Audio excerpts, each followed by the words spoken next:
Boy, gusto mo ba ng gantong camo? Yung Season 1 Red Sprite? Di ko naman kasi pre kung gaano kaganda yung quality ng Red Sprite. Sa lahat ng camo, ito lang yung pinaka-favorite ko eh. Kilala nyo si Valor. Yung Fennec niya, ito lagi yung ginagamit niya. Napakasolid naman kasi, no boy? Sa video na to, ituturo ko sa inyo kung paano makuha ito. Kaya kung di ka pa naka-follow, pindutin mo na yung follow button ha. Boy, big fan ka ba ng Jujutsu Kaisen? Good news ko sa'yo boy, kasi lalabas na ang Jujutsu Kaisen Season 3. Pwede mo mapanood to ng libre sa Loklok. Hindi lang Jujutsu Kaisen yung pwede mo mapanood sa Loklok ha. Kasi lahat ng movie dito ay libre lang. Ganto lang yan boy. Pumunta ka dito sa multiplayer. Kahit saan, VR multiplayer. Tapos pindutin mo itong tinuturo ng araw.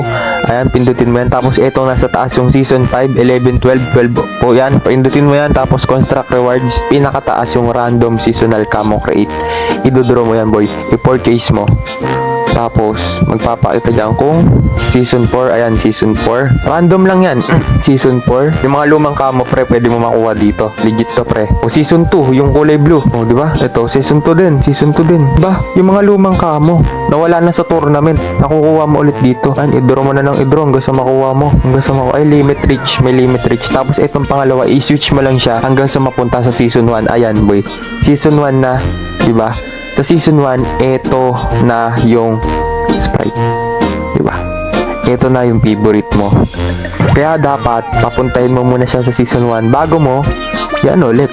Yan, kinulang na ako ng pera, awit. At sinisigurado ako sa'yo na marami ka ning ganito. Kaya dapat gastusin mo na yan. At kung di ka pa nakapalo, alam mo na pipindutin mo ha.